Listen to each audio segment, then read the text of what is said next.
Hello, everybody. Welcome to our 5-minute daily devotionals for today. This is a series of short videos sharing some thoughts on a passage mula sa ating Moravian daily text readings, followed by a short prayer based on a passage from the Old Testament and the New Testament. And patuloy tayo sa ating pag-aaral ng Matthew, the Gospel of Matthew, with a passage taken from Matthew chapter 12, verses 22 to 32. Here, Jesus is talking about a very interesting and very important principle, truth, in fact.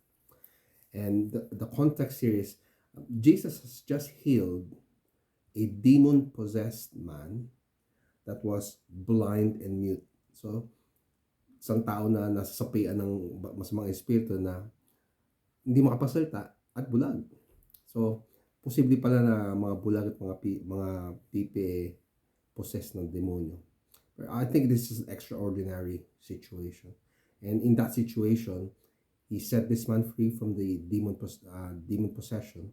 And the people said, oh, ito bang anak ng ni David, yung pinangakong Messiah? The Pharisees, the pessimists as they are, said, oh, galing yan sa Diablo.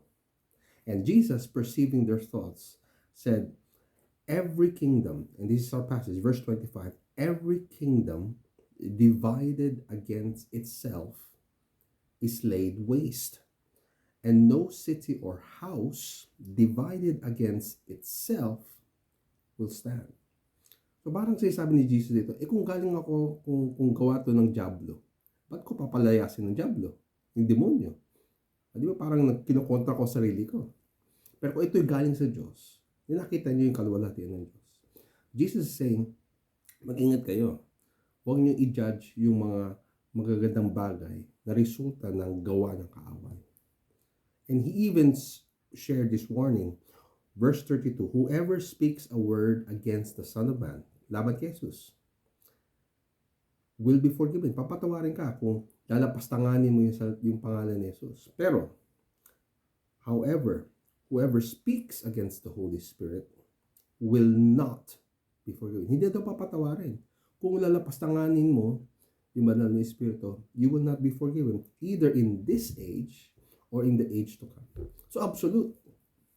Hindi ka papatawarin kung hindi mo kakilalanin at lalapastanganin mo ang banal na Espiritu. So be careful when judging whether a good thing, a miraculous thing, a wonder of nature is the work of God or not.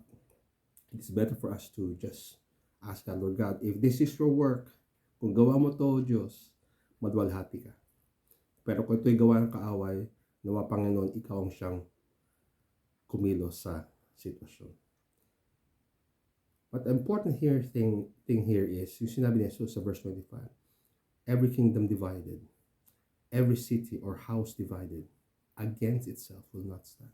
It's important for us to stand together, for us to withstand the works of the enemy, to avoid disaster and calamity to fall upon our household, our kingdom, our city. Let us stand together. Let us stand together to uphold God's righteousness. Let us stand together to do God's work. Talk about doing God's work. Our prayer for today is taken from Proverbs chapter 17, verse 5. Those who mock the poor insult the Maker. Those who are glad at calamity will not be unpunished. Huwag daw tayo matuwa pag may mga masamang bagay na nangyari sa mga tao o yung mga tao na mahihirap ay tinutulig sa natin. The same thing goes with James chapter 2 verse 5 where we are told, has not God chosen the poor in the world to be rich in faith and be heirs of the kingdom that He has promised to those who love Him? So kahit daw mga mahirap, kahit ang mga tao na dumaan sa mga pasakit, ay mga takapagmana ng kaharian ng Diyos.